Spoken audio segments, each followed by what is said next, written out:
Kentucky has told Baylor basketball coach Scott Drew, the job's yours if you want it. This is Locked On Baylor.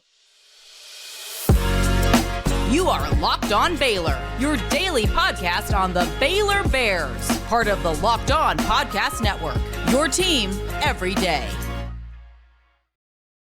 Welcome to another episode of Locked On Baylor, brought to you by Gametime. I am your host, Cam Stewart of ESPN Central Texas. Thank you for making it your first listen today and every day.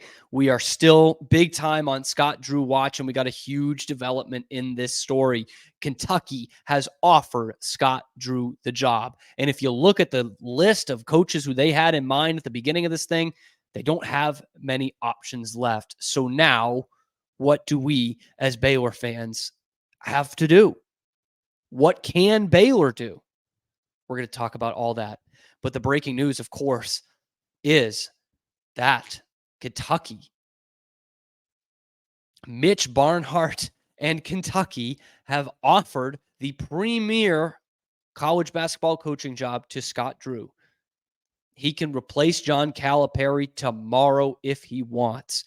The news breaking Tuesday night from Keith Taylor, who was the first one on this. He is boots on the ground in Kentucky. He is a beat writer and works for Kentucky Today and the Berea Citizen. He has said that Kentucky has offered the job to Scott Drew.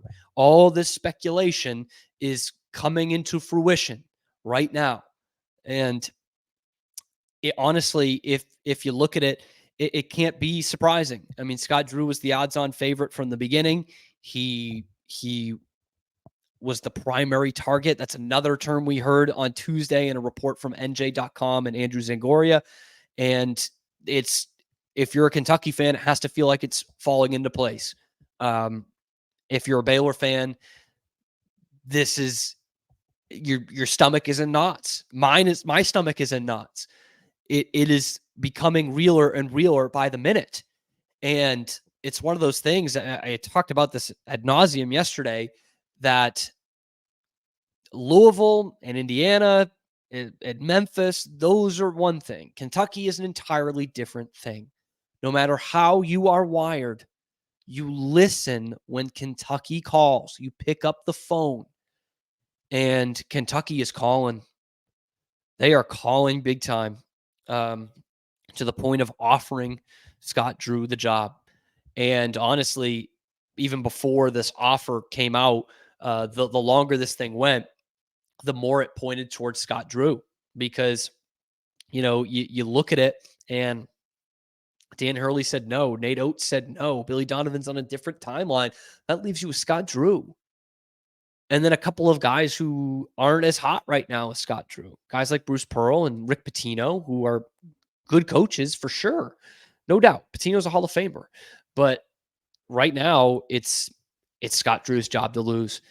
And the fact that is getting leaked from Kentucky people, that is not a great sign, because they've already flubbed a leak, okay? They put out that they had offered Dan Hurley about 6 years and $77 million. And, nothing against Scott Drew here, but that's probably a higher price than you would have needed to pay for Scott Drew. So that already is a bad leak. Kentucky doesn't want a second bad leak. So if they're putting out there that they've offered the job to Scott Drew, they have to feel good about this thing. And it's just, it's surreal to even be thinking that Scott is this close. Now, of course, we have not heard anything from Scott Drew, and I don't imagine we will till maybe the end of this week. Like, totally fair. Let this thing breathe a couple of days. None of us make a decision on a job in a couple of hours. But the longer this thing stays silent, the worse you have to feel as a Baylor fan. Other names are dropping out of the race except your guys. Scott Drew's still there. And so you look at that list that was there at the beginning of the week, and it was Scott Drew, it was Dan Hurley, it was Nate Oates, it was Billy Donovan, it was all these guys, and then Hurley says no. And then Oates says no. And Donovan, you're going to have to wait a couple weeks until the Bulls lose in the in-season, in the the play-in tournament. And they might not want to wait around for that. And for Scott Drew in this relationship in particular, Mitch Barnhart seems to be buddy-buddy with Scott. And, for most of you who have met Scott or you just see him on TV and in the interviews, that's no surprise. He's one of the nicest guys I've ever met. And apparently they are good friends. In fact, Barnhart was kind of the NCAA sort of liaison, glorified chaperone of the hotel that Baylor was staying at in the bubble in Indianapolis when they went and won the national championship in 2021. So obviously Baylor was there longer than anybody else. And so, of course, Scott struck up a relationship with Mitch Barnhart, and Barnhart gets a front row seat of Scott Drew's crowning coaching accomplishment, winning the national championship. Best believe that's a different perspective than some other ADs would have on Scott Drew. Oh, man. This is as real as it's felt. And honestly, if you ask me right now, I would still say Scott's different. Scott's going to stay. But the longer we don't hear from him and we hear from other coaches saying no, then the closer I am to 50-50. In fact, I would look at it, I would use the analogy of going to a baseball game live, okay? And every pop fly looks like a home run if you're watching the ball. But if you're watching the outfielders, you know that it's probably routine most of the time. If you're just waiting for Scott Drew to say something, you're not going to get any satisfaction. But if you see the other coaches drop out of the race, then you're like, yikes, man. Well, clearly they're still talking to Scott Drew. He hasn't said anything, and they're running out of options. And right now they have narrowed their option. They have other guys, I'm sure, that are on speed dial ready to go. But this would be a big embarrassment for Kentucky if they have put out an offer to a top-line head coach and he says no to stay at Baylor. That would be an embarrassment for Kentucky. And, they're only used to getting embarrassed in the round of 64, okay? They're not used to getting embarrassed on the coaching search. And so the longer we don't hear anything, the closer I get to 50-50 on whether he stays. Of course, there are still things to point at to say, hey, here's why he's going to stay. One of which being he is a different breed. He is different from most of what we know in college athletics. He's not Lincoln Riley. He's not John Calipari. He's not any of these guys who would just jump at the next bigger job, because we've seen him turn that down time and time again, to the point where those jobs that were bigger than Baylor when he was, rumored to be going there are now not bigger than Baylor. But there are a few that still are bigger. And one of them is Kentucky, and they have offered him the job.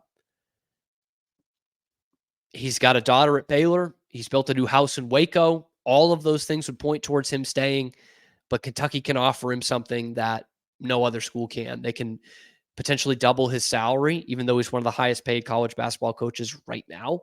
And they can give him the keys to the most prestigious car in all of college basketball, the Kentucky Wildcats.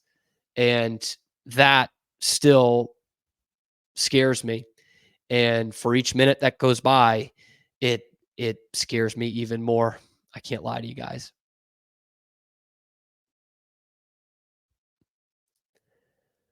We are heading into the best sports time of the year with the Masters this weekend. Baseball's underway. These next 2 months are going to be great because you'll have NBA and NHL playoffs, and you'll have baseball in full swing. And FanDuel is your place to bet on every game. So right now, new customers get $150 in bonus bets guaranteed.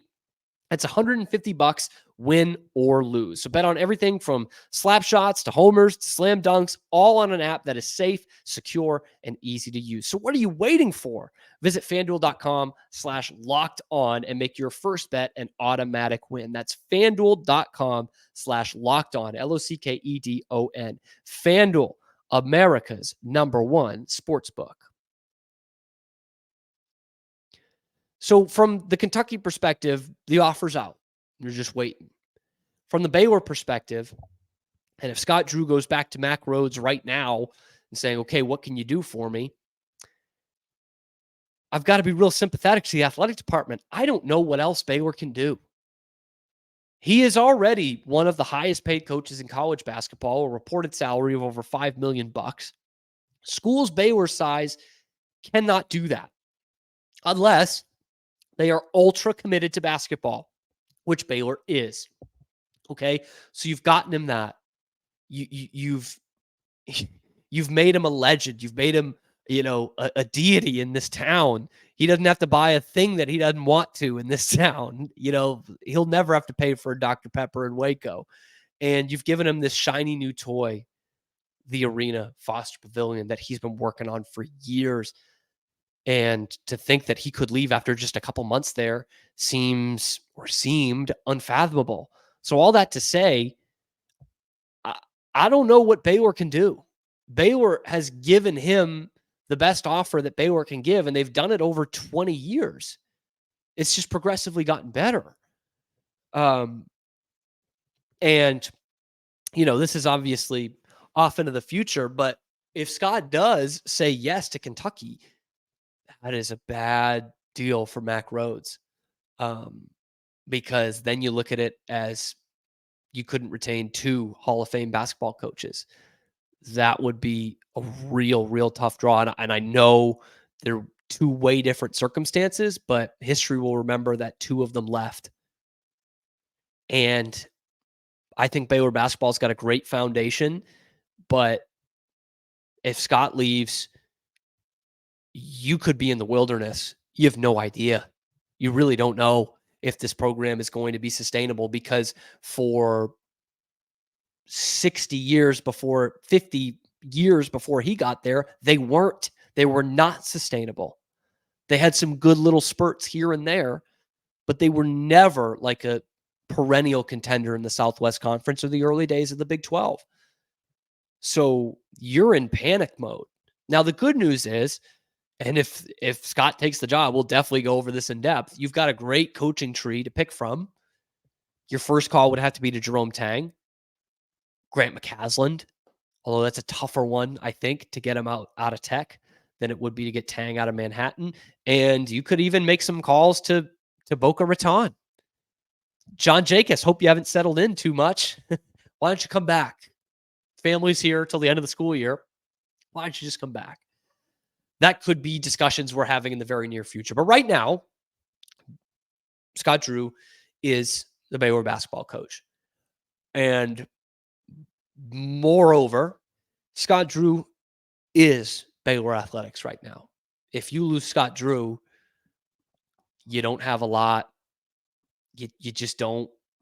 Football's down. Baseball's down. Women's basketball's in a good spot, but it's not like Nikki Collins been here 20 years and has a couple of championships. She's building something, but that's a lot of pressure to just say, hey, you're the athletic department now, and because right now, I mean, it's Baylor men's basketball is head and shoulders above the rest of the quote unquote revenue sports. Like they are the golden child when you think about Baylor athletics. Until people start, coming out in the thousands and watching in the millions for acrobatics and tumbling, that's what Baylor's golden child is right now. And if Scott Drew were to leave, you are in a banter era. You are back into the mid-aughts when Kim was building something in women's basketball. That's what you're back to. I hope, and I definitely think the program will not sink to the lows that it had been right as Scott got there, but there is just no guarantee that you can sustain it with somebody else. As much as I think you do have good candidates from that coaching tree, there's nothing that says, well, this is a well-oiled machine that will just keep going. You don't know that. And that's what frightens me right now. Is not just that the figure of your Baylor basketball program would leave and someone who is very important to the university, but this could put Baylor athletics firmly down the bottom of a hill. If you think it's on a downward trajectory already, the thing that would be keeping it afloat would be men's basketball and hopefully women's basketball in a couple of years. But we're talking about right now, you could be at the bottom of a hill if you don't have him. And that's a scary, scary thought. Now, if Scott Drew were to stay, which is entirely possible, in fact, I would still lean towards him staying because this point of his life and what he's built at Baylor. If he were to stay, build the statue tomorrow. He's going to get a statue anyway. He deserves it. But build the statue tomorrow if he stays. If he completed the biggest rebound in the history of college basketball, brought you from the absolute bottom to the absolute top, and then when he was there said no to Kentucky, build him a statue, name the university after him. It doesn't get any better than that for Baylor, except winning a couple more national championships, which is a lot, but but it could be done if Scott Drew stays. He has proven that he can do that. So, boy, I hate to get into doomsday scenario with you guys, but it's just something that is starting to creep more and more into my mind the longer we have to wait. And again, I don't think we'll hear from Scott until probably the end of the week. We're in a weird situation where the longer it goes, the next couple of days, the worse I would feel as a Baylor fan. But by the same token, if that goes into next week, then I might start to feel okay. First off, it doesn't linger for a whole week. It doesn't. So if by some miracle it did, then Kentucky's probably moving on and they're looking at Billy Donovan because each day each day down the line here is a day we get closer to the end of the Chicago Bulls season. So I don't know if in terms of the options, if you're looking at college basketball options right now, it's Scott Drew and it's Rick Pitino. And I don't know if Kentucky wants to go down that road again. Pitino would do it, I think. And a lot of the fans would like it. And it would be an easy sell to your fans, even if he's 5th, 6th, or 7th down the list, which, Kentucky would never go to. But just because it's someone named Rick Pitino, and if they have to, that's an easy sell. But right now, I think it's Drew, Pitino, and Billy Donovan. And from all we've heard, only one has been offered the job, and that's Scott Drew. Boy, if this makes it out to Wednesday morning when this is supposed to debut, then we'll know nothing else has come to the forefront in the news cycle. But right now, Scott Drew has been offered the job, and it's a real tough one to turn down. So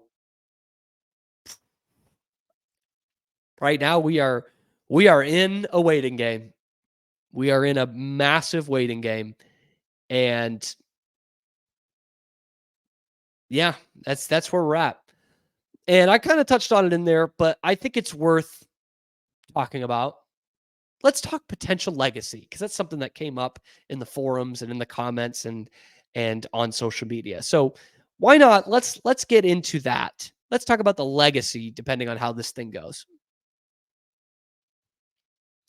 But if Scott Drew is coaching Baylor next year, you want to go to games at the Foster Pavilion. It's one of the best environments in college basketball. And until then, you want to get in the ballpark, right? It's that time of year. And so the way you're going to do that is through Gametime, okay? Because Gametime makes ticket buying actually easy. Because buying tickets is honestly one of the most stressful things going right now. Even more stressful than your coach being in a major coaching search.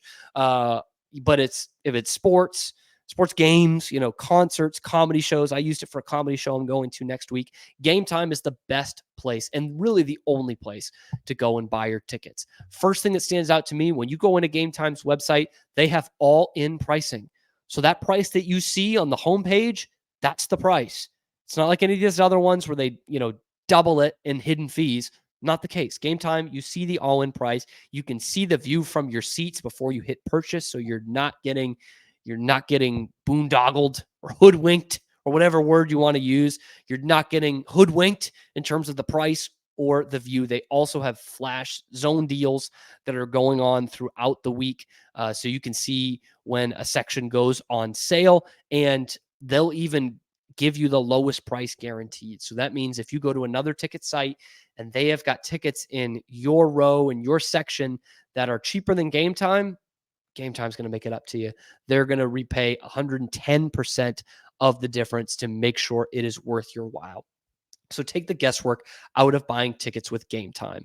Download the Gametime app, create the account, use the code LOCKEDONCollege for $20 off your first purchase. Terms do apply. Again, create an account, redeem the code LOCKEDONCollege, LOCKEDONCOLLEGE for $20 off. Download the Gametime app today.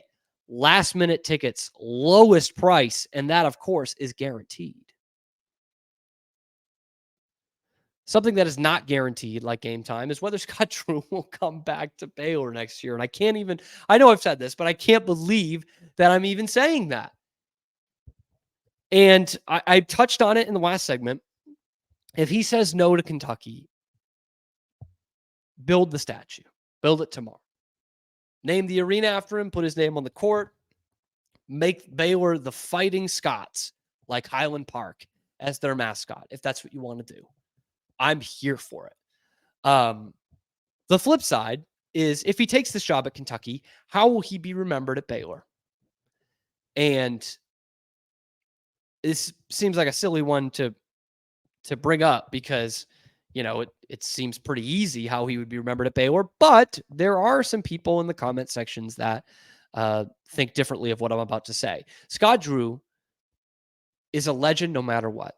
Scott Drew should have a statue no matter what. If you want to put his name on the court, great. No matter what. Okay? I'm here for that. And if he does go to Kentucky, that will change some people's opinions on him. And I think that's to some degree okay. Like, never should we trash Scott Drew. Never should we boo him or anything like that. He made this program what it is. We owe him the world for that. No debt of gratitude could be repaid. Like that, there's nothing more we could do to thank him, right? But it does become a little different when you go somewhere else. That's all. And that's the end all be all of it. It's just one of those things. If you leave for somewhere else, then we remember you a little bit differently. I don't think in any overly negative way. He is still the creator of all this basketball greatness we've got to revel in the last 5 years. He has given us, and I very much include myself in that, he's given us some of the best sports memories of our life. And for a lot of you who are listening, who are Baylor fans or at Baylor before the scandal or during the scandal, you would have never thought this was possible, the heights that he has taken this program to. And we should always remember him as that if he decides to go to Kentucky, right? Or if not, we should still remember him as that, but we would still have memories to make. But it does just become a little bit different when you leave for somewhere else. That's all. I don't know that I can think of another great example because there's really nothing. This is kind of unprecedented. Like if you're thinking, let's play this out. Let's play this out that Scott Drew goes to Kentucky. Then that would make, from my count, 2 coaches ever that won a national championship at a big time school and kind of left on their own accord without any major like scandals or problems with the administration and gone to another school. And those 2 guys would be Scott Drew and John Calipari, like right now as we're in it. So this is completely unprecedented. The only thing I could kind of think of was Howard Schnellenberger turned around Miami football in the late 70s and laid the foundation for a dynasty there in the 80s. And he ended up leaving for another job, and he's still revered at Miami. That's the only thing I can think of. But we are in uncharted territory right now. And I hate to be all doom and gloom and think about what that would be like if he left, because I do at the end of the day think he's going to stay. but this is as close as it's ever been. He has been offered the job. And what that means is he is the only one with that job offer on his table right now, on his desk. So now all we can do is wait. That's all we can do. And pray and hope that he will continue to bring the joy into our lives and into our basketball program. Let me know what you think down in the comments below. Do you think he's going to stay? Or is this the nail in the coffin that he's been offered the job? And if he were to stay, what can Baylor do? Will they build the statue before the next basketball season? Will they offer him a lifetime contract like they did with Bill Self at Kansas? I think you should. Because if he says no to Kentucky, he's never leaving until he retires, which is great. Drop that down in the comments below and just let me know how you're feeling. As a Baylor fan, as a Kentucky fan, let me know how you're feeling. Drop that down in the comments below. Be sure to like and subscribe. Tell your friends about it. Follow us on social media for all the updates. We'll be back tomorrow. Who knows what the news will be? This is Locked On Baylor.